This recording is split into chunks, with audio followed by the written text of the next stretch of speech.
Good day, everyone. Welcome to another edition of the Complete Sports Update. Yes, this is the show where we bring to you the latest and trendy stories in the world of sport. My name is Abib Kuranga and I have with me James Agberibi. And today's episode will be solely dedicated to the Super Eagles of Nigeria. Yes, Joseph Pesero's men played two friendly matches against Saudi Arabia and Mozambique on Friday and Monday respectively. This is the review on Complete Sports Updates. So, welcome to the show once more, James. Thank you very much. Yes, how has it been so far? Well, we thank God for everything. And yes, you witnessed the games, the friendly matches of the Super Eagles against Saudi Arabia and Mozambique. Yeah. And, to be honest with you, you and I know that it wasn't really the kind of performance we expected from the boys. Yes. And, it's really shocking, to be honest with you, with the arrays of stars, the talents in the team, and they are still finding it somewhat difficult to blow away opponents that are relatively, low as compared to, their standards. So now, with these matches that they've played, the two games so far, is it really a concern, going into the 2023 African Cup of Nations in Ivory Coast? Well, judging from what we witnessed from the two games, Saudi Arabia and Mozambique, for me, I think we still have a little bit of worries, especially in the goalkeeping area.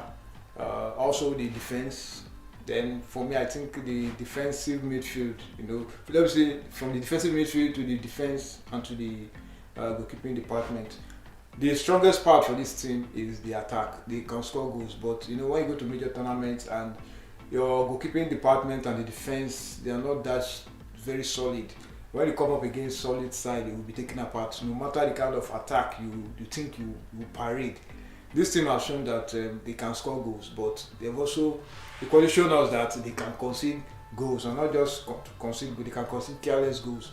The two games they played, those are games that you expect them to win, but when they start conceding careless goals, I hope the coaching crew have seen enough and know that this team is only strong in the attack, but from the defensive midfield down to the goalkeeping department, that's a very big worry. You come up against quality sides like the North Africans, the Ghanaians, the Cameroonians, Senegal, and they are going to take advantage of this. So the good thing is, okay, fine, they didn't lose any of the game, but there are still so many lapses in the team and the coaching crew.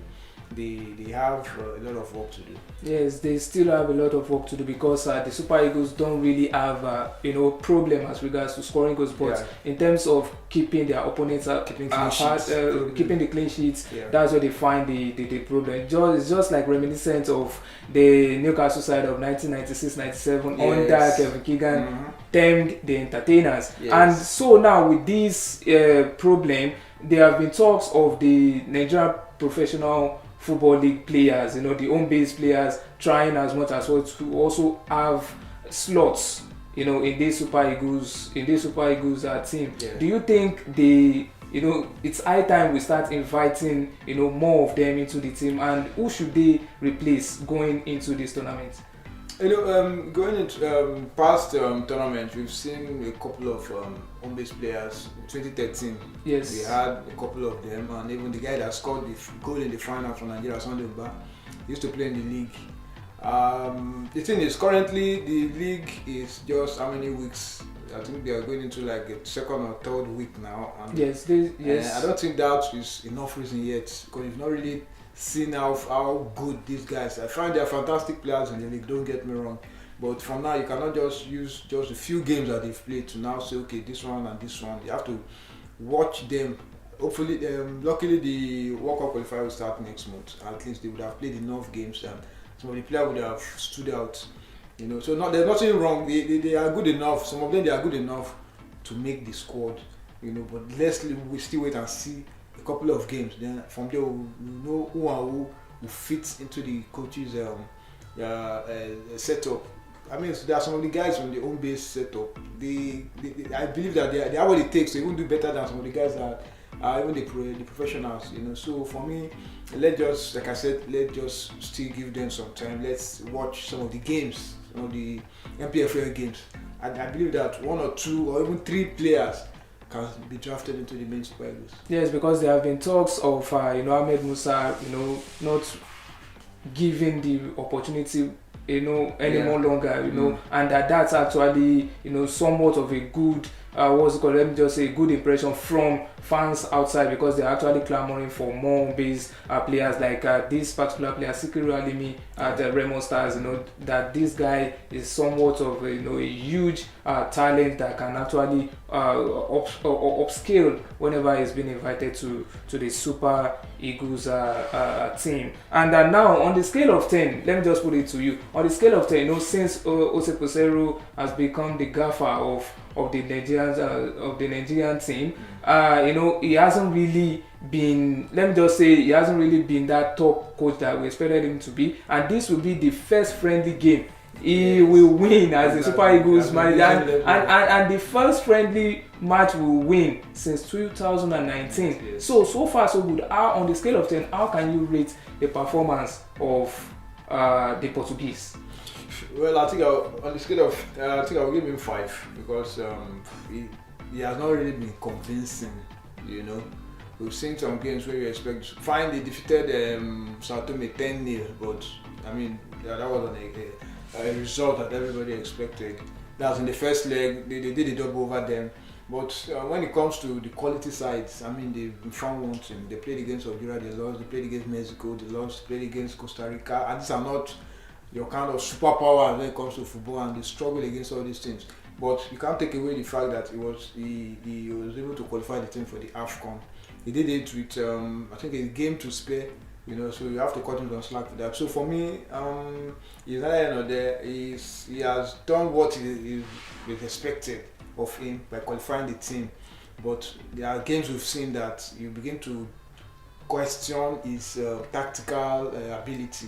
So for me, let's just wait and see. The AFCON will be a very big eye opener, because he's been saying that he wants to win the AFCON. That's his target. He wants to win it. So let's wait and see. The AFCON is not too far away again, so at least we have a good idea of him. The World Cup qualifiers too, we have 2 games next month, so we'll see how that pans out. Then go into next year, we'll see the AFCON. Then at least we have a very good idea of the kind of coach moving forward. So where do you think it needs to improve? Because number one, whenever you're talking about this manager, people have actually complained of his, substitution, his lack of, plan B, yes. His presence on the pitch on the sidelines rather, and even his game management ability is not really up there compared to other elite managers. So where do you think it needs to improve? One aspect which I don't know.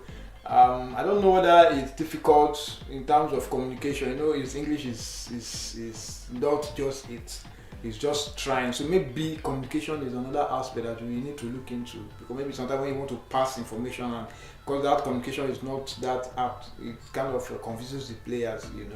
So I think the goalkeeping aspect, the defense, the midfield, because if you don't have the midfield, because we've seen teams that once the midfield is okay, the defense, the pressure on the defense will be minimal, just like the Barcelona of old. Well, not as if they have a very fantastic defense or very fantastic goalkeeper, but because of the midfield is so solid, so you will not know that this team parades from some of the weakest defenders, because they're always on the front foot. Yeah. So for me, the goalkeeping aspect, that's a very big concern. The defense is just not there. Then the midfield, I mean, they hardly keep the ball. They don't create enough chances. So the only strong point for the team is the attack. So like I said, the midfield, the defense, and the goalkeeping aspect. That is one very huge, big. They are the 3 big areas that the coach still needs to work on. Yes. So that's the voice of James Agberubi, and this is where we'll be drawing the curtain as far as this edition is concerned. We'll see again next week, same time. Bye for now.